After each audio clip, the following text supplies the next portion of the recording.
오늘은 우리 출애굽 시대 이제 그 전부 남겨둔 부분들 좀 하고 정복 시대로 넘어가도록 하겠습니다. 제가 다시 한번 리뷰를 해드리면 하나님께서 이 창조하신 창조 시대, 우리가 그 창조 시대가 있고 그 다음에 족장을 불러서 이제 네 명의 족장, 아브라함과 이삭과 야곱과 요셉을 통해서 이 족장 시대를 여셨고, 그 다음에 그 족장 시대가 끝이 나고 이제 출애굽 시대입니다. 그래서 오늘 우리 그 출애굽 시대의 네 번째 40년의 재훈련 이 부분을 볼 텐데, 보시면 잠깐 리뷰를 또 해드리면 이스라엘 민족이 이제 기근을 만나가지고 이집트로 내려갔죠. 요셉이 먼저 가 있어가지고 하나님 섭리로. 그래서 그 제가 전에 얘기한 것처럼 그 이집트가 인큐베이터가 돼가지고 거기서 이스라엘 민족이 엄청나게 커졌죠. 왜냐하면 총리 가족이니까요. 그래서 총리 가족의 그 말하자면 프리미엄을 갖고 그 다음에 이집트라는 큰 땅에서 이제 엄청나게 커졌습니다. 커졌는데 왕조가 바뀌면서 이집트에서 그러면서 이제 핍박을 하기 시작했고, 그래서 그들이 나올 수밖에 없는 상황이 됐죠. 하나님은 그것을 미리 아브라함 언약을 통해서 예언을 하셨고 400년 전에. 그래서 그들이 애굽에서 나오죠. 이게 이제 출애굽 시대인데, 출애굽 해가지고 지난번에 이제 네 가지 사건을 얘기를 했어요. 그러니까 출애굽 시대의 네 가지 중요 사건이 출애굽한 거 하고 시내산 훈련한 거, 그 다음에 백성들의 불신앙. 오늘 네 번째가 되는데, 그 사람들이 출애굽해가지고 2달 만에 시내산에 내려와요. 그러니까 시내 광야로. 하나님이 사실은 그쪽으로 이렇게 왕의 대로 쪽으로 해가지고 위쪽으로 올려도 되는데 우회를 시킵니다. 우회를 시켜가지고 시내 반도 쪽으로 내려와가지고 시내산으로 밑으로 내려오죠. 그 시내산까지 내려오는데 한 2달 정도 걸립니다. 그래서 2달 정도 걸려가지고 시내산에 와서 그 시내산에서 한 1년 정도를 머물러요. 시내산에서 한 1년 정도를 머물면서 성막을 세웁니다. 그 성막을 이제 하나님께서 디자인을 주시고 건축을 해가지고 어쨌든 그 성막을 세우게 되죠. 그래서 그 시내산에서 시내 광야에서 이제 출애굽한 후에 첫 번째 유월절을 지키게 돼요. 유월절을 지키게 되고, 그러고 나서 어디로 가냐 하면 가데스 바네아라는 곳으로 가는데, 그 가데스 바네아라는 곳이 시내산에서 가데스 바네아는 이렇게 돼 있거든요. 삼각형으로 돼 있고 시내산이 이 밑에 있으면 가데스 바네아는 이쯤 있어요. 동쪽으로 북동쪽이죠. 이렇게 가는데 한 200km 정도밖에 안 되는데 한 1년 정도를 걸립니다. 왔다 갔다 하고 뭐 쉬기도 하고 그러면서. 그래서 1년 정도 걸려가지고 한 2년, 그러니까 출애굽한 지 한 2년 정도 돼가지고 가데스 바네아라는 곳에 와가지고 거기서 정탐꾼을 보내죠. 정탐꾼을 보내가지고 그 가나안 지역이 어떤지를 정탐을 하죠. 12명이 갑니다. 12지파 중에서 그 대표들이 가가지고 그걸 갔다 오는데 10명의 사람들이 불신앙의 말을 하죠. 거기는 뭐 도저히 우리가 할 수가 없고 우리는 메뚜기 같고 거기서 우리가 안악자손을 받고 뭐 이러면서 그냥 엄청난 얘기를 합니다. 그래서 모든 사람들이 낙심을 하게 돼요. 그 말 때문에 모든 사람들이 낙심합니다. 울고 막 차라리 그냥 거기서 노예로 살다가 죽었으면 좋았어. 왜 여기까지 와가지고 우리를 광야에서 죽이냐고 막 이러면서 그냥 난리가 나죠. 자, 이런 상황 가운데서 두 사람, 갈렙과 여호수아가 믿음의 보고를 합니다. 그래서 하나님께서 그 불신앙 때문에 엄청나게 노하십니다. 노하시고 그래서 40일 동안 그곳을 정탐을 했는데 그 40일을 1년씩 계산을 해가지고 40년을 광야 생활을 하게 하죠.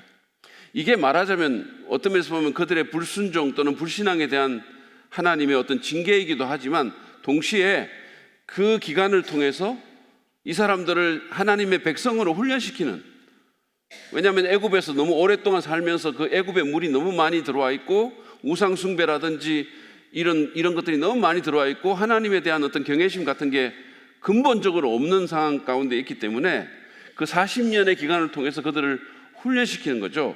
그래서 가데스 바네아에서 사실은 그 모압 땅으로 이렇게 가는데 그게 얼마 안 돼요. 근데 그것도 그 기간 동안 38년을 돌리는 거죠. 처음에 2년이 이렇게 있었고, 그래서 40년을 광야를 방랑을 합니다. 자, 그래서 오늘 네 번째 그 40년의 재훈련 부분을 보시는데, 불신의 세대는 다 죽고 새로운 세대와 언약 갱신을 합니다. 그러니까 그 하나님께서 그들의 불신앙을 보고 그 10명의 머저리티 리포터죠. 그러니까 다수의 어떤 보고를 한 그 부정적인 말을 했던 그 사람들 때문에 하나님 노하시고, 그래서 어떤 얘기를 하시냐면 그 40일을 1년씩 계산을 해가지고 40년을 돌릴 뿐만 아니라 처음에 애굽에서 나올 때 20살 이상이 된 세대들, 그 사람들을 다 하나님께서 광야에서 그냥 멸망시키겠다 이렇게 얘기합니다. 그래서 1세대가 광야에서 다 죽고 2세대가 이제 가나안으로 들어가게 되는 거죠. 그래서 40년의 재훈련 기간에서 요거는 민수기서 20장부터 36장까지 하고 신명기 전체에서 다루는 내용입니다. 신명기 전체에서.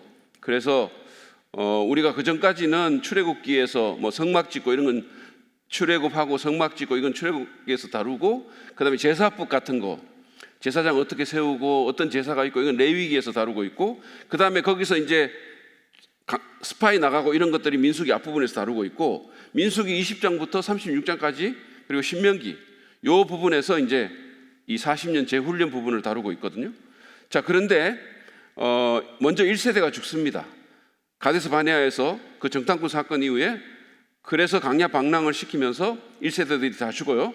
모세도 지팡이로 반석을 친 죄 때문에 약속의 땅에 들어가지 못하고 모압에서 죽게 돼요. 모압의 비스가산에서 올라가 가지고 자기가 이제 평생 그렸던 그 땅을 그냥 보기만 하고 가지는 못하고 죽습니다. 자, 신명기 34장 4절부터 6절 말씀이에요. 보시죠. 그리고 주님께서 그에게 말씀하셨다. 이것은 내가 아브라함과 이삭과 야곱에게 맹세하여 그들의 자손에게 주겠다고 약속한 땅이다. 내가 너에게 이 땅을 보여주기는 하지만, 모세에게 얘기하는 겁니다. 네가 그리로 들어가지는 못한다. 주님의 종 모세는 주님의 말씀대로 모압 땅에서 죽어서 모압 땅 벳보을 맞은쪽에 있는 골짜기에 묻혔는데 오늘날까지 그 무덤이 어디에 있는지를 아는 사람은 아무도 없다. 오늘날까지라는 말은 신명기 이 편집자가 이 말을 쓸 때까지 아무도 모른다는 거예요. 아시겠죠? 네, 아무도 모세의 무덤이 어디에 있는지를 몰랐다 이렇게 얘기합니다. 여기 제가 이 말을 나왔으니까 혹시라도 또 이제 의문이 들까봐, 아마 안 들겠지만 제가 미리 말씀드리는데, 우리가 모세 오경이라고 얘기하잖아요. 창세기, 출애굽기, 레위기, 민수기, 신명기, 모세 오경이라고 얘기합니다. 그런데 제가 조금 전에 신명기를 읽으면서 여기 모세의 죽음에 대해서 신명기 편집자가 이런 얘기를 했잖아요. 그래서 여러분들 모세 오경이면 모세가 다 쓴 줄 알았는데 이렇게 생각할 수 있는데, 모세가 다 썼어요. 다 썼는데 모세의 죽음 이후의 어떤 부분들, 그 부분은 신명기 편집자가 편집한 부분이 있습니다. 그것까지 다 해서 우리가 영감된 하나님의 말씀이라고 얘기하는 거예요. 하나님은 그 편집자까지 사용하셔가지고 모세오경을 완성시키죠. 어쨌든 그래서 모세는 그 모압의 비스가산에서 죽게 됩니다. 사실은 그 모세는 전무후무한 지도자였죠. 탁월한 하나님의 사람입니다. 모세 같은 사람이 없어요. 사실은 하나님과 얼굴을 대해서 이렇게 대면에 교제했다라고 말을 하고 있고, 하나님의 어떤 친밀한 법과 같은 분이셨는데, 그런조차도 없어서는 안 될 존재는 아니었다는 거죠. 이 세상에 그 어떤 사람도 없어서는 안 될 존재는 없는 거예요. 하나님 외에는 그 누구도 없어서는 안 될 존재는 없습니다. 각자 맡은 역할이 있고 각자의 시대적인 소명이 있는 거예요. 우리 교회는 전혀 그런 게 없지만 좀 대형교회, 한국의 대형교회 이런 데 보면 이 목회자를 약간 우상시하는 그런 게 있어요. 우리 목사님 없으면 안 돼, 뭐 이런 분위기 있어요. 정말로 잘못된 겁니다. 그 어떤 유능한 목회자도, 그 어떤 탁월한 지도자도 없어서 안 되는 사람은 없어요. 하나님만 있으면 돼요. 그리고 지도자는 자기에게 주어진 그 일을 잘 감당하다가 그 역할이 끝나면 그냥 가면 되는 거예요.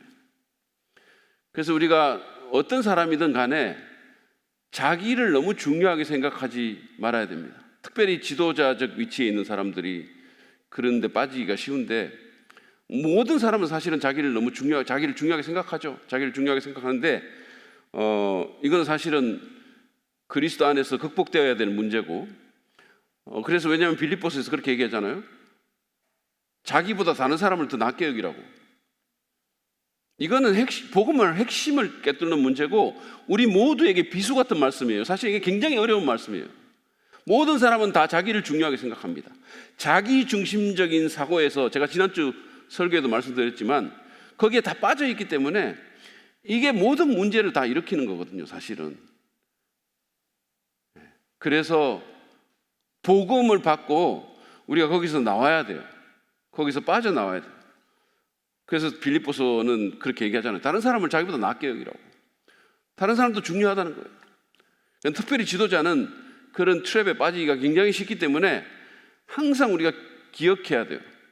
제가 달라스 신학교에서 공부할 때 제가 참 존경하는 찰스 스윈도울 목사님의 그 정말 한마디, 절대로 잊을 수 없는 한마디, Don't take yourself too seriously. 네 자신을 너무 중요하게 여기지 마라. 네 자신을 너무 심각하게 받아들이지 마라. 그러니까 나를 너무 심각하게 생각하고 나를 너무 중요하게 생각하니까 자꾸 무슨 다른 사람이 나를 어떻게 대했지, 그 사람이 그런 눈빛 표정이 뭐지, 왜 그렇게 말했지, 뭐 이래가지고 자꾸 문제가 생기는 거예요. 상처 너무 잘 받고, 이 상처 받는 것도 어떻게 보면 자기를 너무 중요하게 생각하기 때문에 상처를 받는 거예요. Don't take yourself too seriously. 여러분 자신을 너무 심각하게 중요하게 생각하지 마세요. 사실 그렇게 중요한 존재가 우리가 아무도 아닙니다. 나만 그렇게 생각하는 거지. 나만 막 이렇게 내가 막 설교하다가 뭐 내가 그때 옷이 호주머니가 막 이렇게 나와가지고 이상해졌어 뭐 이렇게 하면 아무도 생각하지 않아요. 아무도 그런 데 생각하지 않아요. 제가 그냥 우스갯소리로 그런 얘기 했잖아요. 어떤 사람이 옷을 입고, 새로운 옷을 입고 존 오트버그한테 가서 바지를 입고 엉덩이 부분이 조금 너무 좀 이렇게 디자인이 조금 이상하지 않아요? 그랬어요. 그랬더니 존 오트버그 목사님이 뭐라고 대답했냐면, 당신에게 엉덩이가 있는 줄도 몰랐습니다. 이렇게 얘기했다. 웃으세요. 우리는 뭐 엄청나게 자기 패션 뭐 어쩌고 하는데 다른 사람 별로 신경 안 써요. 그래서 우리 자신을 너무 중요하게 여기지 맙시다. 그래야 우리가 편하게 살 수 있어요. 그래야 여유를 가질 수 있고, 그래야 진짜 복음적인 삶을 살 수가 있는 거예요. 복음은요, 다른 사람을 위해서 죽으신 예수님이 그 중간에 있는 거예요. 자, 그 다음에 다음 세대의 교육입니다. 다음 세대의 교육. 이 40년의 재훈련을 통해서 1세대가 죽고 모세까지도 죽고, 다음 세대가 이제 모세가 이 기간 동안에 다음 세대를 교육을 시키는데, 이제 처음에 가나안 진입을 시도했던 것은 이 삼각형 시내 반도가 있고 이쪽에 가데스 바네아에서 이쪽 편으로 이렇게 올라가야 되는데, 여러분 지도 보이시죠? 그런데 그렇게 안 올리시고, 여기 보면 보이시는지 모르겠지만 이렇게 하살표가 이렇게 점으로 된 하살표가 있어요. 그러니까 그걸로 원래 정탐을 갔거든요. 그러니까 그쪽으로 가면 바로 가는 건데 그렇게 안 하시고 이렇게 또 돌려가지고 에시온 게베를 거쳐가지고 저 모압으로 가서 저쪽으로 사해 쪽 저쪽으로 간 거죠. 자, 그러니까 이렇게 이제 모압 평지에 이르렀어요. 제가 오늘 아침에 생각을 했는데 잊어버렸는데, 다음에는 제가 잊어버리더라도 혹시 하나 준비해 주세요. 이 포인터를 제가 생각을 했는데 잊어버렸는데, 어쨌든 저 모압이 저기 사해라는 곳, 이쪽 동편에 있는 곳입니다. 그쪽으로 이렇게 인도를 했어요. 거기서 이 모압 평지에서, 그러니까 그 사해가 있고 그 위에 요단강이 있잖아요. 그래서 요단강 건너서 가는 건데, 이 모압 평지에서 모세가 가나안에 들어갈 다음 세대들에게 하나님께서 그동안 어떻게 역사하셨고, 그 다음에 어떤 명령을 주셨는지, 그래서 하나님의 백성으로서 어떻게 살아야 될지를 말을 하는 거죠. 설교를 하는 거예요. 그 훈련을 시키는 거예요. 이게 바로 신명기라는 책에 담겨 있는 겁니다. 그래서 신명기는 책 전체가 다음 세대에 대한 모세의 설교로 이루어져 있어요. 여러분 그 사실을 좀 기억하시기 바랍니다. 이 신명기는 신자가 사람들이 무슨 신자지 이게 신라면 신자인가? 아니면 무슨 새로운 신자인가? 이렇게 생각해요. 이거는 되풀이한다라는 신자입니다. 신명기라는 것은 계명을 되풀이해 준 기록 이런 뜻이에요. 그래서 그 1세대들에게 하나님의 말씀을 되풀이해서 들려주는 거예요. 그게 신명기입니다. 자, 신명기 1장 1절. 이것은 모세가 요단강 동쪽 광야에서 모든 이스라엘 사람에게 선포한 말씀이다. 이집트에서 나온 지 40년째가 되는 해의 11째 달 초하루에 모세는 주님께서 이스라엘 자손에게 말하라고 명하신 모든 것을 그들에게 말하였다. 자, 여기 보면 이제 연대기가 나오죠. 이집트에서 나온 지 40년째가 되는 해 11째 달 초하루에 이미 이제 1세대는 다 죽었어요. 다 죽고 이제 새로운 세대들 그들에게 하나님께서 명하신 모든 것을 말해준 거예요. 여러분, 내가 경험한 그 하나님을 다음 세대들에게 말해주고 내가 가진 이 신앙을 자녀들에게 전수해 줄 책임이 우리에게 있는 거예요. 우리가 우리 자녀들에게 정말로 신경 써야 될 것은 그 자녀가 얼마나 좋은 학교에 들어가고 얼마나 돈을 많이 벌고 얼마나 편하게 살고 얼마나 높은 자리까지 올라가는가가 아니라 얼마나 하나님과 좋은 관계에 있는가예요. 그게 그 아이의 인생에 가장 중요한 거예요. 이 세상을 사는데도 물론 중요하지만 우리 그리스도인들은 여기가 다라고 믿는 거 아니잖아요. 여러분 그거 진짜 믿으세요? 여기가 우리가 눈으로 보는 이 세상 한 100년 정도 사는 이게 다라고 믿는 게 아니잖아요. 우리는 몇십억 년, 조경년 영원을 보는 사람들이잖아요. 여러분의 자녀들이 좋은 학교 들어가고 좋아요. 저는 나쁜 학교 들어가라고 그리스도인 나쁜 학교 들어가야 된다. 절대로 그렇게 말하는 사람 아닙니다. 공부 잘하는 애들은 열심히 공부해서 좋은 학교 들어가서 또 하나님이 주시는 사명을 이루어야 되겠죠. 돈 벌기 좋아하는 사람들, 돈 버는 거 잘하는 사람들은 돈 벌어야 되겠죠.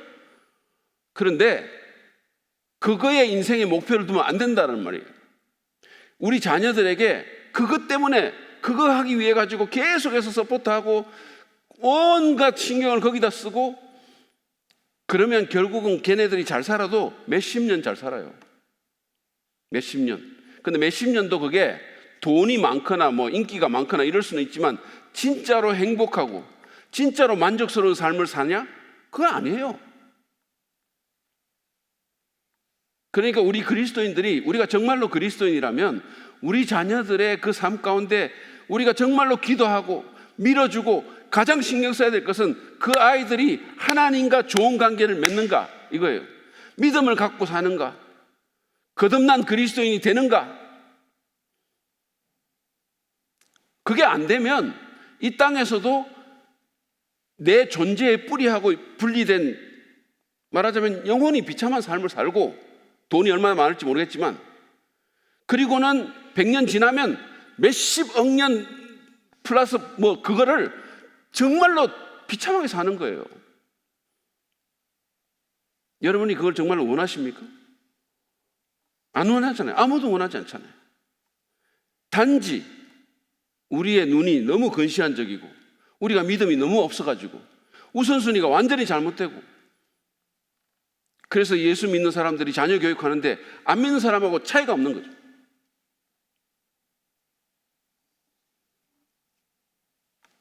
여러분, 지금 우리 다음 세대는 신앙적으로 큰 위기 가운데 처해 있어요. 주일학교가 없는 교회가 50%가 넘습니다. 이거는 우리 침례교만 얘기하는 게 아니고 큰 교회 다 해서 마찬가지예요. 다 평균적으로 말해서 50%가 넘어요. 대한민국의 청년 복음화율 3%. 이거는 미전도 정적이에요. 대한민국의 청년 복음화율이 3%라는 말은 여러분 생각해 보세요. 우리가 이제 가고 그 청년들이 우리 세대가 되면 대한민국의 기독교 인구가 3%가 된다는 얘기예요. 끔찍한 얘기 아닙니까?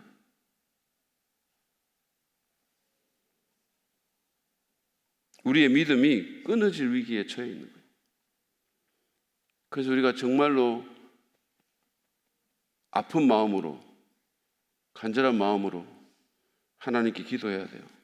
그리고 여러분, 아직도 기회가 있으신 분들, 자녀가 어리신 분일수록 더 좋은데, 그런 분들은 정말로 그 일에 여러분들 신경 쓰고 투자하고 기도하고, 뭐 어떤 수를 써든 이거는 아이들을 이끌어야 돼요. 물론 우리가 한다고 다 되는 건 아닙니다. 그러나 우리로서 최선의 노력을 기울여야 된다 이거예요.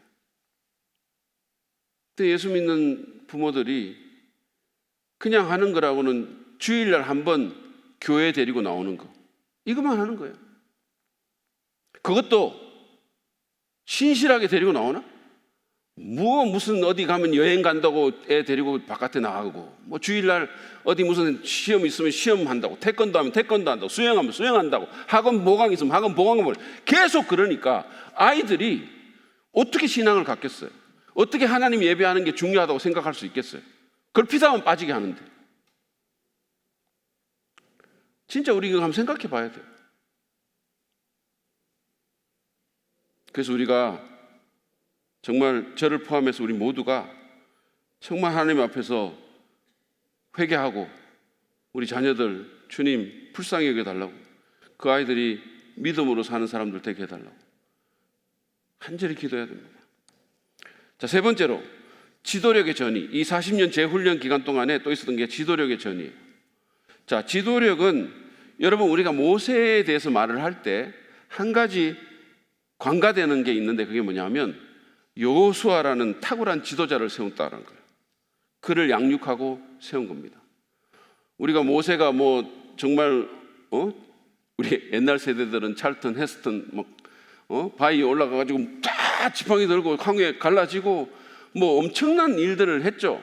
근데 그 모든 것, 뭐 얼굴에서 빛이 나고, 뭐 하나님과 대면하고, 뭐 엄청난 일을 했죠. 그런데 정말로 중요한 한 가지, 모세에 대해서 종종 사람들이 관가하는 모세의 가장 훌륭한 점 중에 하나는 여호수아라는 지도자를 양육해서 세웠다. 자, 이 사람이 자신의 죽음을 앞두고 하나님께 자신을 계승할 지도자를 세워달라고 요청을 합니다. 한번 보시죠. 이 민수기 27장에 나오는 말씀이에요. 모세가 주님께 이렇게 아뢰었다. 모든 사람에게 영을 주시는 주 하나님, 이 회중 위에 한 사람을 임명하여 주시기를 바랍니다. 그가 백성 앞에서 나가기도 하고 백성 앞에서 들어오기도 할 것입니다. 백성을 데리고 나가기도 하고 데리고 들어오기도 할 것입니다. 주님의 회중이 목자 없는 양떼처럼 되지 않도록 하여 주십시오. 모세가 이렇게 기도했어요. 하나님이 이 기도를 듣고, 이 모세의 요청을 듣고, 목자 없는 양떼? 내가 목자인데 무슨 소리를 그렇게 하냐? 이렇게 말하셨을까요? 아닙니다. 주님께서 모세에게 말씀하셨다. 너는 눈의 아들 여호수아를 데리고 오너라. 그는 영감을 받은 사람이다. 너는 그에게 손을 얹어라. 너는 그를 제사장 엘르아살과 온 회중 앞에 세우고 그들이 보는 앞에서 그를 후계자로 임명하여라. 너는 그에게 네가 가지고 있는 권위를 물려주어서 이스라엘 자손 온 회중이 그에게 복종하게 하여라. 여러분, 하나님은 분명히 우리의 목자십니다. 그분이 인도하세요.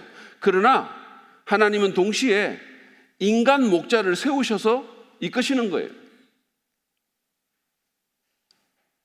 그리고 그에게 권위를 주라고 얘기합니다. 온 이스라엘 회중이 그 사람에게 복종하게 만들어라, 이렇게 말했어요. 이게 모세의 마지막 사명이기도 했어요. 어떤 면에서 보면 여호수아라는 지도자를 세워서 모세에게 있는 그 권위를 물려주라 그랬어요. 여러분, 여기 보면요, 여호수아를 세우는데 온 회중 앞에 세우라 이렇게 말했어요. 이게 굉장히 중요한 부분이에요. 온 회중 앞에 세우라는 것은 그 회중들이 여호수아의 리더십을 인정하게 만들어라는 얘기예요. 그래서 온 회중이 그에게 복종할 수 있어야 된다 그랬어요. 그래야 하나님의 일이 제대로 되는 겁니다. 리더십이 세워지고 그 리더십에 대한 질서가 세워질 때 주님이 일을 하시는 거예요. 하나님은 무정부주의자가 아니세요.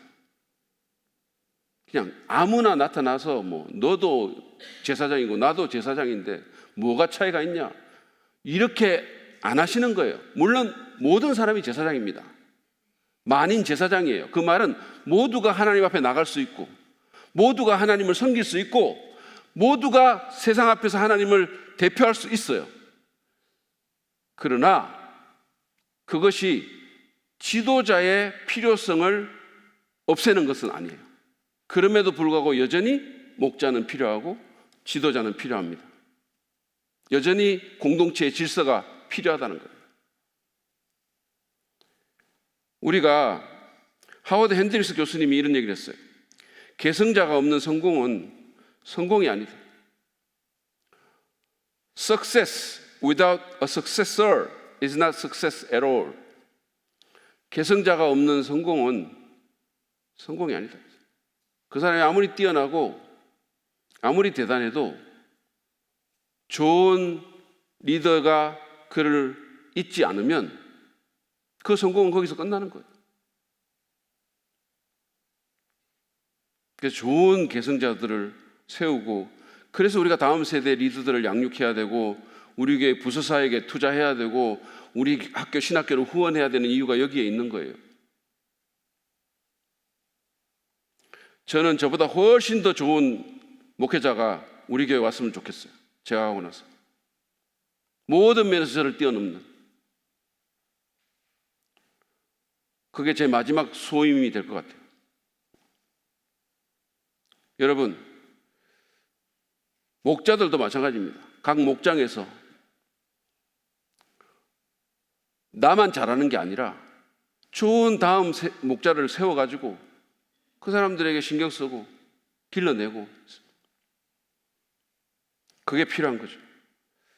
자, 제가 적용하는 부분 몇 가지를 하고 넘어가도록 하겠습니다. 지난번에 제가 두 가지 적용을 말씀을 드렸어요. 이 출애굽과 연관해서 하나님은 당신의 백성이 그 이름에 걸맞는 성품을 지니도록 훈련시킨다는 것, 하나님이 우리의 그 성품, 우리가 하나님 백성다운 사람이 되는데 관심이 많다는 것, 얼마나 빨리 가는 것보다는 정말로 얼마나 하나님 백성답게 되는지 하나님이 너무 관심이 많다는 것.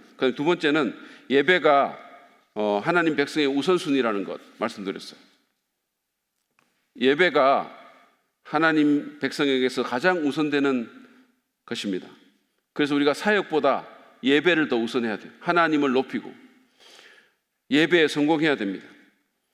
세 번째 오늘 제가 말씀드린 하나님 사역의 전략은 합당한 리더를 세우는 거예요. 이거는 지금 이미 조금 전에 말씀드렸는데, 여러분, 하나님이 이스라엘 민족을 해방시킬 때 제일 먼저 한 일이 뭡니까? 하나님이 이스라엘 민족을 애굽에서 내오려고 할 때 제일 먼저 한 일이 뭐냐 하면 모세라는 사람에게 찾아갔어요. 그래서 떨기나무 가운데서 자신을 계시했죠. 근데 이 모세는 사실은 롱 레인지 플랜에 의해서 세워진 사람이에요. 시내산, 그 미디안 광야에서 하나님이 찾아갔지만 그 이전에 벌써 하나님은 80년을 모세를 준비를 시킵니다. 그 인생의 40년을 이스라엘 리더로 사는데 80년을 준비하는 거죠. 이집트의 왕자로 40년, 미디안 광야에서 양치는 목자로 40년. 그러니까 하나님이 리더십을 얼마나 중요하게 생각하느냐라는 것을 여기서 볼 수 있는 거죠. 그뿐만 아니라 성막을 세울 때도 그 부살렐과 오홀리압이라는 지도자를 세워가지고 일을 했어요. 그냥 아무나 재주 있는 사람 다 와가지고 해라 한 게 아니고 두 사람을 리더로 세우고 그 사람들이 다른 사람들을 리크루트하고 훈련시키고 지휘해서 성막을 세우게 만들었어요. 모세의 리더십 가운데는 자기 밑에 있는 지도자들, 장로들을 또 세우게 됐습니다.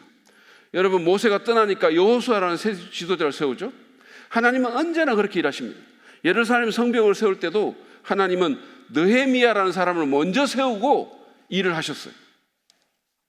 교회를 세울 때도 어떻게 했습니까? 12제자를 훈련해가지고 지도력을 확보해 놓고 교회를 세우는 거예요. 사람들 많이 끌어모은 게 아니고 먼저 3년 반 동안 12제자를 충실하게 훈련시킵니다. 그런 다음에 교회가 세워지는 거예요. 그리고 사도들이 선교여행 나가서도 각 교회에 뭐를 세웁니까?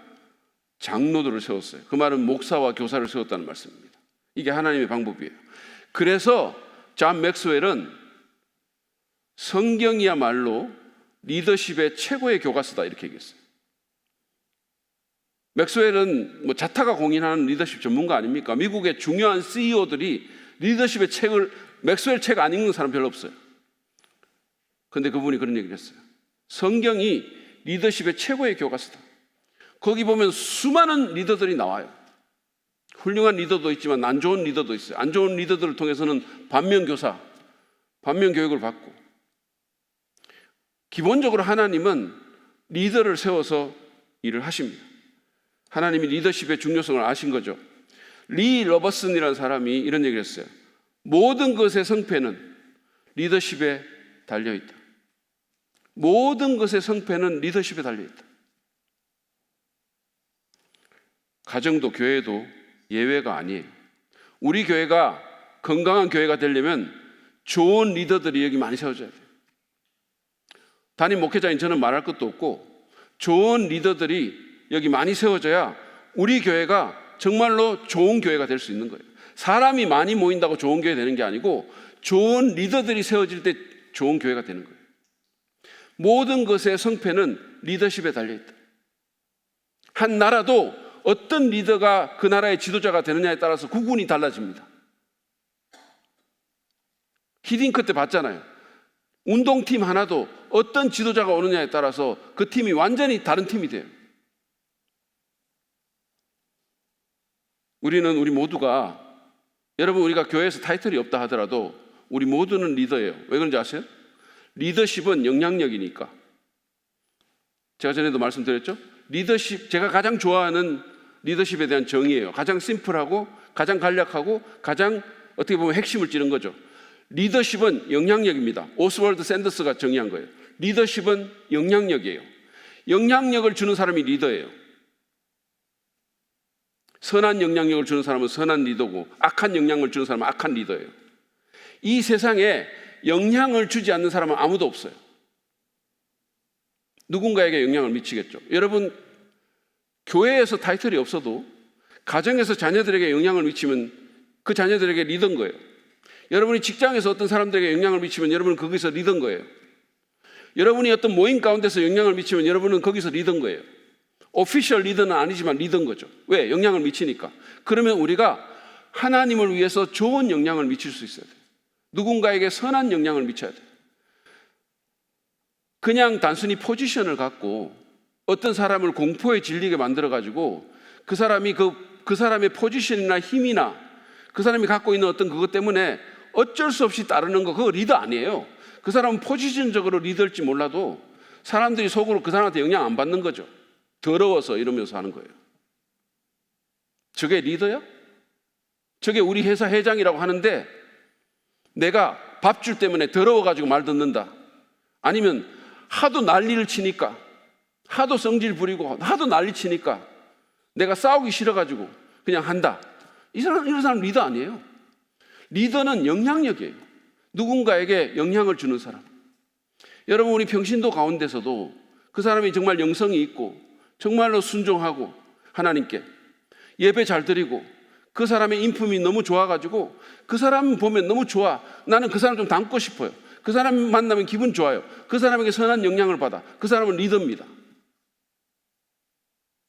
여러분, 우리가 좋은 리더가 돼야 돼요. 교회에 그런 좋은 리더들이 많아질 때 교회가 좋은 교회가 되는 거예요. 그뿐만 아니라 그리스도인은 안 믿는 사람에게 영향을 주는 사람이잖아요. 영적으로, 복음으로. 그죠? 우리 모두는, 우리가 만약에 거듭난 그리스도인이라면 우리는 안 믿는 사람에게 영향을 줘야 돼요. 그 사람에게 영향을 받으면 그 사람이 내 리더가 되는 거예요. 안 믿는 사람이 나의 리더가 돼. 어디 가가지고 모임을 하는데 그거는 목사들이 그냥 하는 말이고 교회에서 주일날 그냥 듣고 그러면서 그냥 거기서 그냥 해가지고 안 믿는 사람에게 이끌려가지고 술이나 진탕 마시고 거기서 똑같은 그 사람들에게 내가 억셉트 되기 위해 가지고 그 사람들 레벨로 내려가가지고 똑같은 말하고, 만약에 그렇게 하면 거기서 리더는 우리가 아니라 안 믿는 사람이에요. 그 사람이 우리의 리더가 되는 거예요. 근데 하나님은 우리가 리더가 되기를 원하시는 거죠. 세상의 빛과 소금이 되기를 원하시는 거예요. 그래서 안 믿는 사람을 만날 때 우리가 뭐 노골적으로 복음을 전하고 뭐 성경 이렇게 안 하더라도 우리의 성품, 우리 안에 있는 그리스도, 우리의 영성, 이런 것들이 향기라 그러잖아요. 향기. 이렇게 풍겨나가서 그들에게 조용한 영향을 준다면 우리가 리더인 거예요. 그러니까 우리 그리스도인은 그런 면에서 우리 모두가 세상의 리더가 돼야 되고 가정의 리더가 돼야 돼요. 좋은 리더가 됩시다. 좋은 리더가 돼야 하나님께서 영광을 받으시는 거예요. 하나님의 일이 진행이 되는 거예요. 제가 뭐 여기 목자님들도 계시지만 이 말을 여러분들 좀 이렇게 좀 기분 나쁘게 듣지 마시고, 이거는 그 목장 사역을 하는 교회에서 제가 들은 얘기인데요. 목장 사역을 아주 잘하는 교회에서, 그러니까 이 표현에 대해서 조금 이렇게 적할 수 있는데 A급 성도, B급 성도 뭐 이런 표현 때문에 조금 그런데 이런 말이 있어요. A급 성도를 B급 목장에 보내면 B급 성도가 되고, B급 성도를 A급 목장에 보내면 A급 성도가 된다, 이런 말이 있어요. 이게 리더십의 중요성이에요. 이게 공동체의 중요성입니다. 자, 네 번째로, 기적은 우리의 믿음을 성장시키는 데 별 도움이 되지 않습니다. 우리가 출애굽 시대를 통해서 배우는 것 중에 하나가 이거예요. 기적은, 우리 생각에는 기적이 많으면 믿음이 성장할 것 같잖아요. 그런데 실제로 별 도움이 안 돼요. 왜냐하면 출애굽 시대는 그 어느 때보다 기적이 많았던 시대였어요. 기적이 출애굽 시대 때보다 많은 적은 없었어요. 하늘에서 만나가 내리고 바다가 갈라지고 뭐 바위에서 물이 솟아나고 구름 기둥과 불 기둥이 인도하고 뭐 광야에 길이 생기고, 세상에 이런 때가 어디 있습니까? 이런 기적이 어디 있겠어요? 그러니까 출애굽 시대만큼 기적이 많았던 때가 없었어요. 그런데 우리가 아는 것처럼 그 어느 때보다 불평과 불순종과 불신앙이 많았던 때가 광야 시대였어요. 우리는 뭔가 눈에 보이는 기적 같은 게 많으면 믿음이 성장할 거라고 생각해요. 근데 그렇지 않습니다. 예수님은 마태복음 12장에서 악하고 음란한 세대가 표적을 구한다, 이렇게 얘기했어요. 이 사람들이 기적을 선호하고 기적에 쫓아다니는 이유가 뭔지 아세요?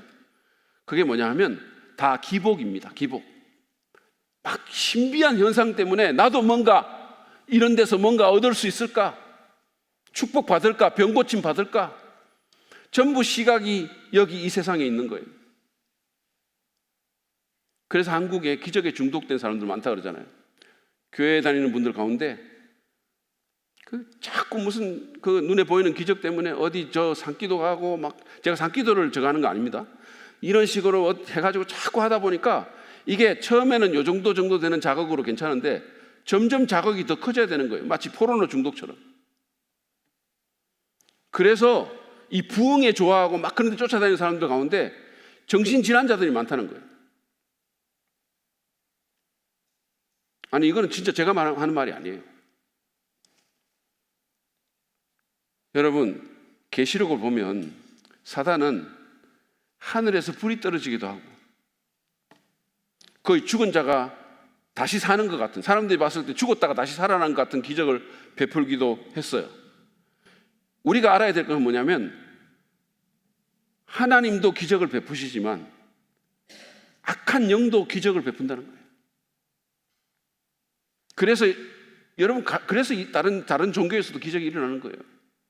캐톨릭에서도 보면 무슨 마리아 상에 눈물이 흐르고 이런 거 나잖아요, 신문에서. 병 고치는 거 우리만 하는 줄 아십니까? 아니에요.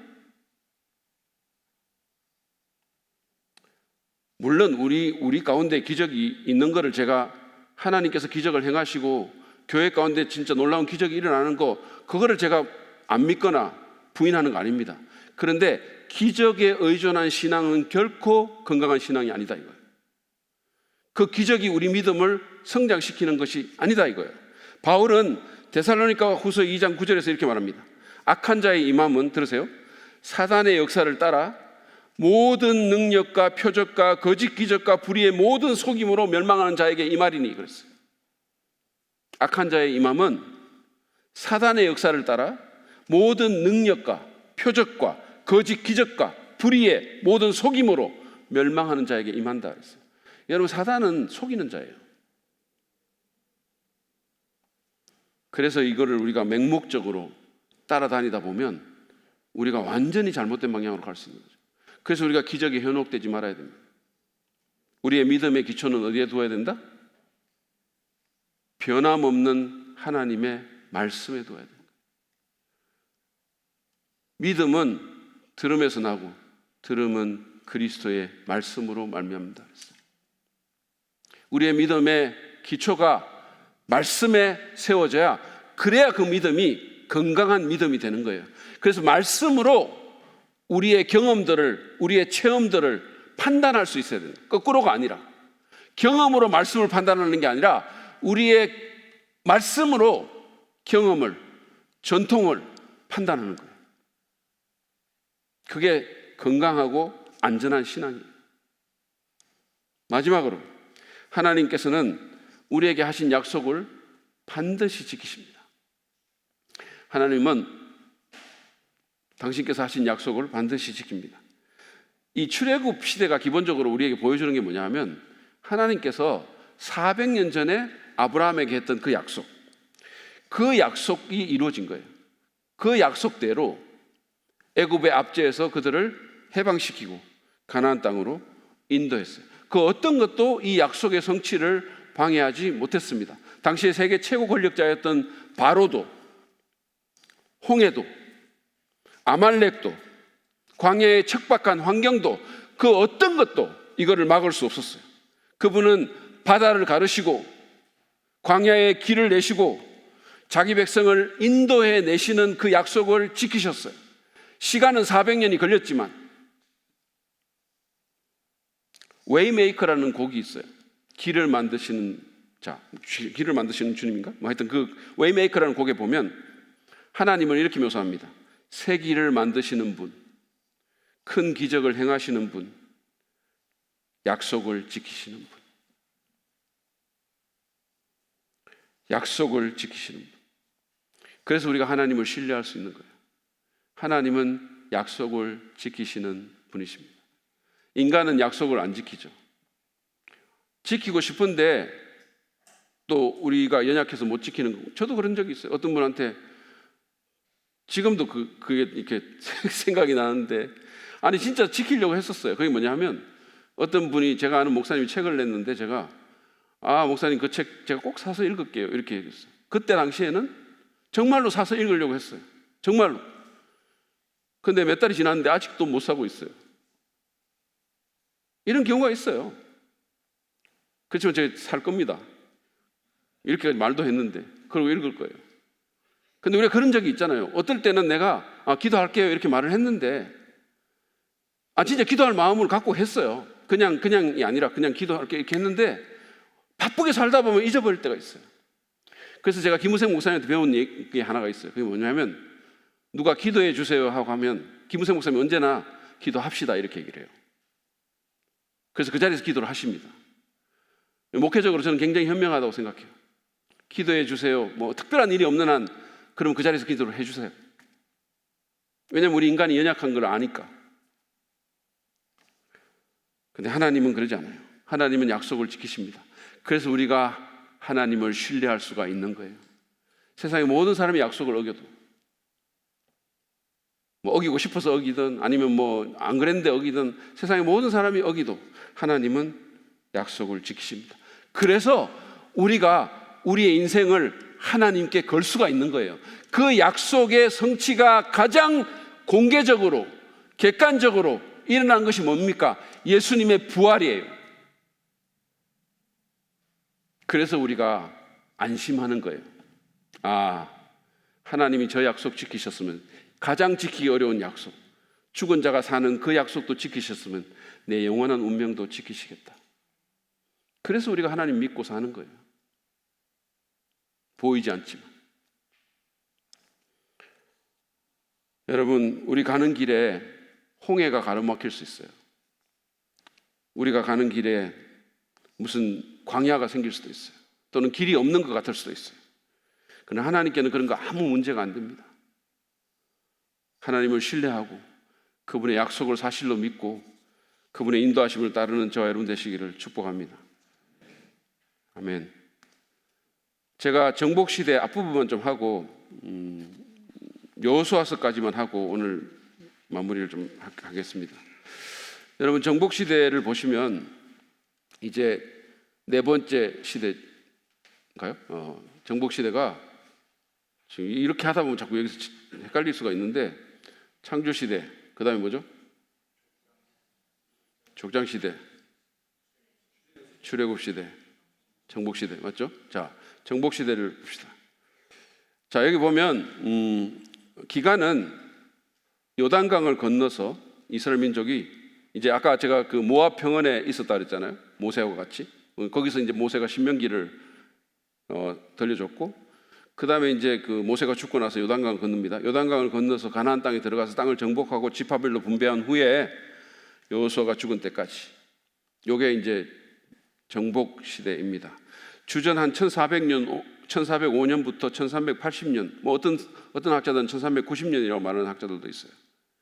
어쨌든 요 시기입니다. 요 시기가 정복 시대고, 이 땅을 정복하고 땅을 분배하는 데 걸린 시간은 한 16년 정도로 봐요. 16년 정도로 보는데, 분배 작업을 마치고 여호수아가 조금 더 살았지 않았을까 이런 생각이 들어요. 어쨌든 전체 줄거리는 이렇습니다. 모세의 뒤를 이어서 지도자가 된 여호수아는 하나님께서 주신 권위를 가지고 약속의 땅인 가나안의 정복을 위한 거룩한 전쟁을 수행해 갑니다. 모세의 뒤를 이어서 지도자가 된 여호수아는 하나님께서 주신 권위를 가지고 약속의 땅인 가나안의 정복을 위한 거룩한 전쟁을 수행해 나갑니다. 자, 여기 나오는 주요 인물은 누구냐 하면 여호수아 아시죠? 물론 주인공이고, 갈렙이라는 사람, 그 12 정탐꾼 중에 마이너리티 리포트를 한 사람, 소수 의견을 낸 사람, 갈렙, 믿음의 의견을 낸 사람. 그 다음에 사실은 이 두 사람이 1세대 가운데는 유일하게 약속의 땅에 들어간 사람이에요. 이 여호수아와 갈렙이. 그 다음에 라합, 창녀죠. 라합이라는 창녀. 그리고 아간이라는 사람. 이 사람은 좀 불명예스러운 오명을 갖고 있는 사람입니다. 자, 이런 사람들이 이 시대의 중요 인물이라고 볼 수 있죠. 자, 이 정복 시대의 구속 역사 속의 중요성을 보면, 첫째, 이 부분은 하나님의 언약 백성인 이스라엘이 어떻게 하나님께서 아브라함을 비롯한 족장들과 모세에게 약속하신 땅의 약속에 따라 가나안 땅을 차지하게 되었는지를 설명한다.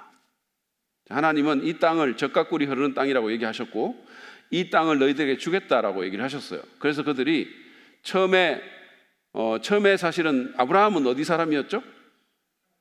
갈대아 우르, 메소포타미아 사람입니다. 자, 그쪽에 있던 사람이 이 가나안으로 오게 되는 거예요. 아브라함은 원래 오기 전에 우상 숭배자였다 그랬습니다. 왜냐하면 그 갈대아 우르는 우상 숭배의 본거지 같은 곳이었죠. 이 우상을 만드는 공장도 많았고, 고고학적으로 엄청난 이 신전이 발견되기도 하고 그런 곳입니다. 자, 거기서 살다가, 그러니까 메소포타미아 사람이에요. 바벨론 쪽 사람이에요. 그러다가 그 사람이 하나님의 부르심을 받고 가나안으로 와서, 그 가나안에 7 족속들이 살고 있었는데 거기가 너무 악하기도 하고, 그 다음에 그 땅이 좁아가지고 결국은 이제 내려가잖아요.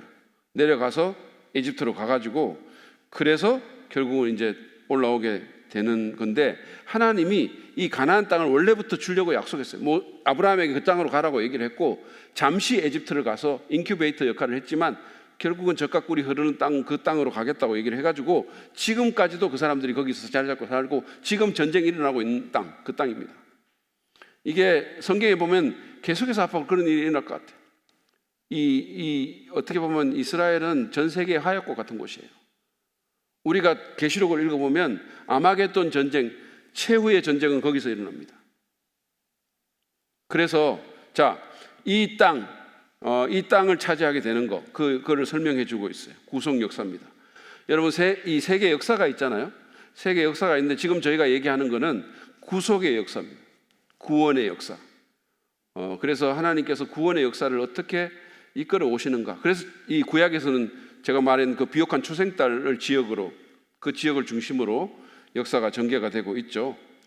그래서 여러분 아세요? 구원 역사 또는 구속사라는 것은 성경에서 하나님께서 이끌어 가시는 역사예요. 우리를 구원하시기 위한 역사입니다. 그렇기 때문에 이 구원과 구속에 필요한 일들을 적고 있지 다른 모든 걸 다 적는 건 아니에요. 세계사를 적는 게 아니라는 사실.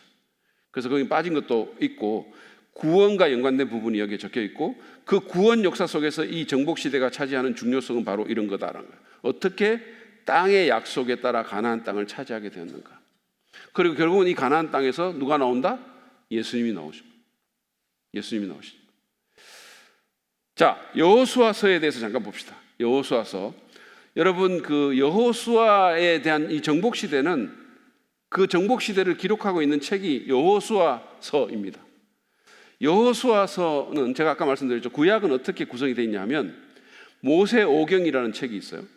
그렇죠? 창세기, 출애굽기, 레위기, 민수기, 신명기. 자, 이게 이제 모세오경, 모세가 쓴 오경이에요.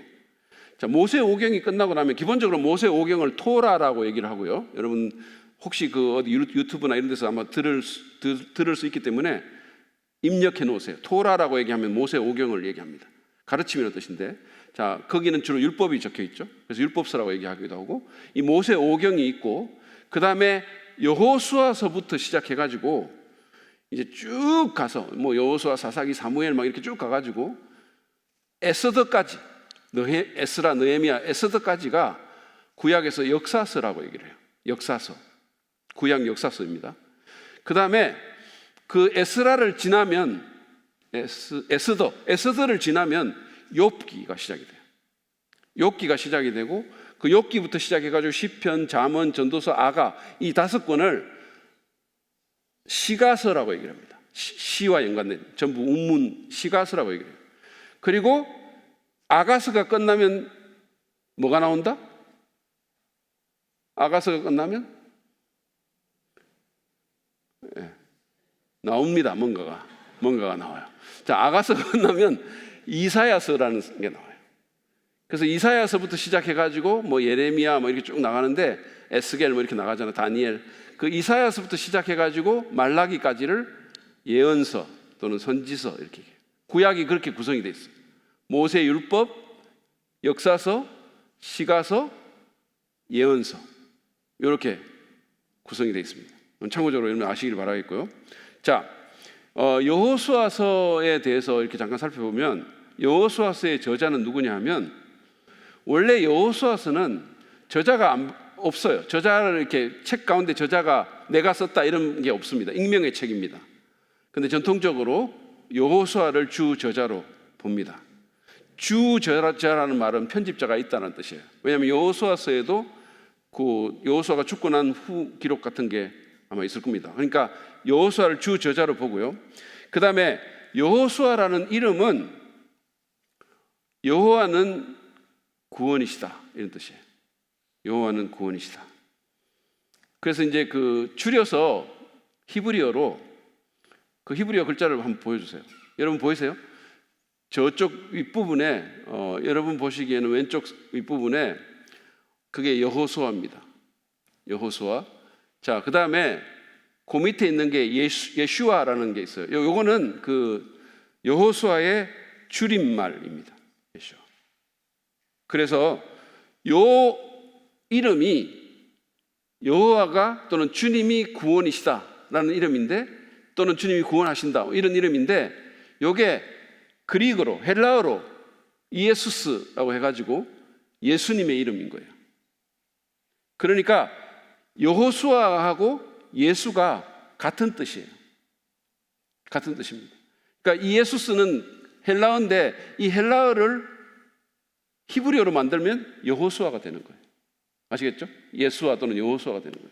그리고 여호수아의 원래 이름은 호세아거든요. 이 호세아는 구원이라는 뜻이에요. 호세아라는 이름의 선지자도 있었죠. 그래서 다 이게 같은 군의 이름들입니다. 요거는 참고적으로 여러분들이 아시기를 바랍니다. 그래서 이제 70인역이라는 데 보면 70인역이라는 것은 히브리어 성경을 헬라어로 번역한 성경인데 그 디아스포라에 있는 히브리어를 잘 모르는 유대인들을 위해서 이제 번역을 했잖아요. 그래서 그 70인역에 보면 여호수아가 이에수스로 이렇게 번역이 되어 있어요. 예수로 번역이 되어 있다. 여호수아가. 자, 출애굽기와의 관계를 보시면 먼저는 이 여호수아와 출애굽기의 관계는 이렇습니다. 속박의 땅에서 축복의 땅으로. 출애굽기는 자신의 백성을 어떻게 속박의 땅에서 인도하여 내셨는가를 말을 하는 거라면 여호수아는 어떻게 하나님께서 그 속박의 땅에서 나온 사람들을 축복의 땅으로 인도하셨는지에 대한 기록이에요. 젖과 꿀이 흐르는 땅, Promised Land, 약속의 땅으로 어떻게 인도하셨는지를 보여주는 기록입니다. 두 번째는 홍해와 요단강의 기적이 나오죠. 출애굽기의 대표적인 기적이 홍해의 기적이잖아요. 그렇죠? 바닷물이 갈라지는. 그런데 여호수아서에서는 물이 갈라지긴 하는데 강물이 갈라져요. 요단강이 갈라집니다. 출애굽기에서는 하나님께서 이스라엘 백성을 인도해 내시기 위해서 바다를 가르셨고, 이 여호수아에서는 약속의 땅으로 이끌기 위해서 강을 가르시는 거예요. 그것이 나옵니다. 그러니까 하나님은 자기 백성들의 전진을 보장하시기 위해서 무슨 일이든 다 하시는 거예요. 필요한 조치는. 여호수아서 3장 14절에서 16절 말씀 보시죠. 백성이 요단강을 건너려고 자기들의 진을 떠날 때 언약궤를 맨 제사장들이 백성 앞에서 나아갔다.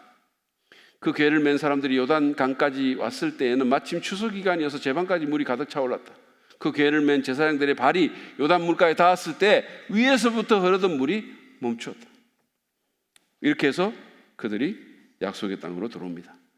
속박의 땅에서 나올 때도 바다가 갈라지고 약속의 땅으로 들어갈 때도 물이 갈라져요. 놀라운 일입니다. 자, 신학적인 메시지를 보면 여호수아서의 신학적인 메시지는 첫째, 거룩한 전쟁과 연관된 메시지예요. 거룩한 전쟁, 하나님께서 하시는 전쟁입니다. 오늘날 우리가 참 이렇게 삼키기 어려운 부분들이 좀 있어요. 이런 구약의 전쟁에 대한 묘사는. 그렇지만 어쨌든 하나님은 이스라엘을 위해서 싸우십니다. 그래서 첫 번째로 여호와께서 이스라엘의 전쟁에 함께 하시고 이스라엘을 위해서 싸우십니다. 이스라엘이라는 이름 자체가 하나님이 싸우신다. 자, 그 다음에 그래서 이제 그분이 함께 싸우시는 것이 쭉 나와 있고요. 두 번째는 전쟁의 승리는 순종을 조건으로 하며 불순종은 패배 및 하나님의 심판을 가져옵니다. 이게 가장 잘 드러나는 게 여호수아 7장, 그러니까 그 아이성 전쟁. 물론 그 여리고성 전쟁은 순종이고 아이성 전쟁은 불순종이에요. 그래서 완전히 결과가 뒤바뀌는 것을 우리가 봅니다. 순종과 불순종에 대한 얘기를 하는 거죠. 이건 오늘날 우리 그리스도인의 경우도 마찬가지예요. 우리가 일상에서 맞닥뜨리는 영적 전쟁의 승리, 이거는 순종과 불순종과 연관이 있습니다. 자, 그 다음에 언약과 땅, 이 여호수아서가 가지고 있는 신학적 메시지는 언약과 땅인데 하나는 뭐냐? 아브라함에게 땅을 주시겠다는 그 하나님의 약속이 400년 후에 여호수아의 때에 이루어집니다.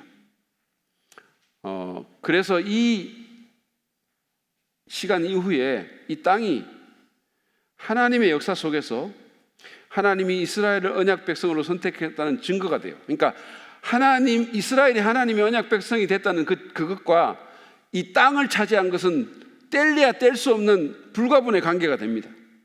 이 땅이 하나님의 이스라엘에 대한 특별한 사랑의 표시가 되는 거예요. 그래서 하나님이 그들을 징계하실 때는 땅에서 내보내는 거예요. 하나님이 그들을 축복하실 때는 그 땅에서 잘 되게 하는 거예요. 그래서 이 가나안 땅은 하나님의 언약과 불가분의 관계에 들어갑니다. 두 번째, 이스라엘에 대한 하나님의 심판과 회복은 모두, 회복의 약속은 모두 이 땅과 연관되어 있어요. 그래서 어떻게 됩니까? 이스라엘이 불순종해가지고 그들을 심판하실 때 하나님이 뭘 하시죠? 바벨로니아를 보내가지고 땅에서 내쫓아버려요.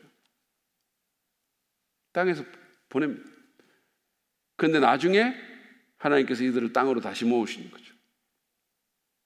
그게 밀레니엄 킹덤, 천년왕국입니다.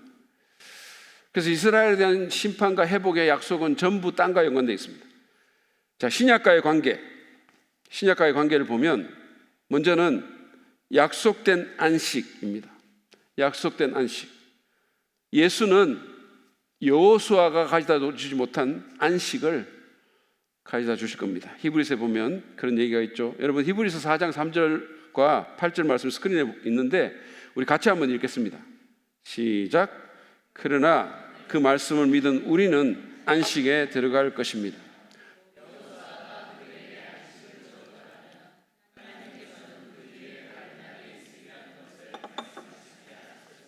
네, 여기서는 다양한 안식에 대해서 얘기를 하고 있는데 기본적으로 이렇게 얘기하는 겁니다. 자, 이스라엘 민족이 여호수아의 인도로 가나안 땅으로 들어갔죠. 가나안 땅으로 들어가서 그 땅에 있는 가나안 백성들을 물리치고 평안을 얻게 됐어요. 그러면 그들이 안식해야 되잖아요. 그런데 그게 안식의 완전한 성취가 아니라는 거예요. 그러면서 다른 날이 또 있다라고 얘기해요, 하나님께서. 그래서 그 다른 날이 그 말씀을 믿은 우리에 대해서 얘기를 합니다. 하나님의 말씀, 구원의 복음을 믿은 우리는 또 다른 안식에, 여호수아가 주지 못한 그 안식에 우리가 들어가는 거예요. 우리 심령의 안식, 주님 안에서 우리가 누리는 그 평안, 그 가운데 우리가 들어가는 겁니다. 주님의 은혜가 우리에게 가져다 준 평안. 여러분, 그래가지고 서신서를 보면 사도 바울이 인사를 할 때 언제나 이렇게 인사합니다. 주 예수 그리스도의 은혜와 평강이 너희에게 있기를 바라노라. 이렇게. 그러면 언제나 은혜가 앞서고 평강이 뒤에 와요. 이 평강이라는 말은 히브리어로 샬롬, 헬라어로는 에이레네라는 건데 언제나 이 평강이 뒤에 옵니다. 뭐 뒤에? 은혜 뒤에 오는 거예요. 하나님께서 우리에게 은혜를 주실 때 우리에게 평강이 있는 거예요. 우리에게 참된 안식이 있는 거예요. 그 은혜는 특별히 십자가에서 피 흘리심으로 우리에게 주신 구속의 은혜, 그 은혜를 우리가 경험하게 될 때, 십자가 내가 처음 볼 때, 그 은혜를 내가 경험하게 될 때 우리 안에 진정한 평안과 안식이 있게 되는 거예요. 두 번째로 하나님의 용사입니다. 자, 여호수아서와 신약과의 관계는, 제가 예수와 여호수아는 이름이 같았다 그랬잖아요. 그러면 예수는 여호수아보다 더 위대한 하나님의 용사입니다. 여호수아는 장군이잖아요. 근데 예수님은 여호수아보다 더 위대한 하나님의 용사입니다. 그는 자기 백성을 위해서 싸우시고 승리를 쟁취하시는 하나님의 군대 장관입니다. 자, 계시록 19장 11절 말씀에 보면 이제 그 최후의 전쟁에 대해서 얘기를 하면서 예수님께 대해 이렇게 말합니다. 나는 또 하늘이 열려 있는 것을 보았습니다. 거기에 흰 말이 있었는데 신실하신 분, 참되신 분이라는 이름을 가지신 분이 그 위에 타고 계셨습니다. 그는 의로 심판하시고 싸우시는 분이십니다. 예수님이 우리의 대장 되십니다. 믿으십니까? 예수님이 우리의 대장이 되십니다.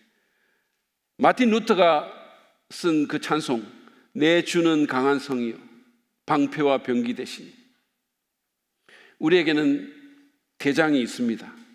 우리를 위해서 싸우시는 주님이 계십니다. 그 주님을 의지하시면 승리합니다.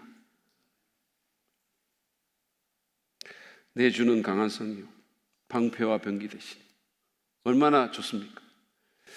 세 번째로 영적 전쟁입니다. 이제 연관되어 있는데 그리스도인의 삶은 악의 세력과의 전쟁이죠. 그런데 여호수아의 전쟁은 육체적인 전쟁, 물리적인 전쟁이었다면 우리가 싸우는 싸움은 육체적 전쟁이 아니고 영적 전쟁입니다.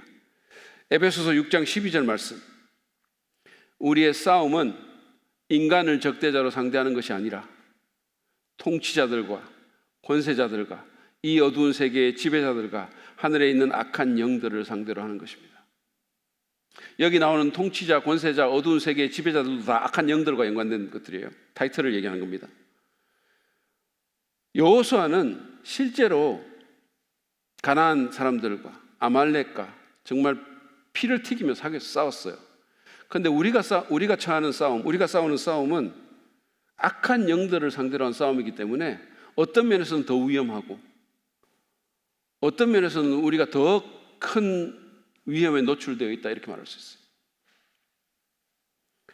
여러분, 마귀는 어떻게든 우리를 끌어내리려고 할 것입니다. 어떻게든 우리를 패배시키고 어떻게든 우리를 영향력 없는 사람으로 만들고 어떻게든 우리 인생을 시시하게 만들려고 할 거예요. 어떻게든 공동체를 분열시키고 어떻게든 사람들을 관계를 이간시키고 가정을 지옥으로 만들려고 할 겁니다. 그 싸움에서 우리가 이겨야 된다는 거예요. 감사한 것은 우리 주님이 우리의 대장이 되신다. 그 주님을 우리가 신뢰하고 그 말씀에 순종하면 이길 수 있어요. 절대로 이 전쟁을 우리가 그냥 소홀하게 여기면 안 됩니다. 우습게 여기면 안 되는 거예요. 지금 이스라엘이 말이죠, 당한 것은 그들이 방심했기 때문이라는 말이 굉장히 많아요. 아이언돔이라는 걸 믿고 정보력도 취약해가지고 방심해서 당한 거거든요. 그리스도인도 마찬가지예요.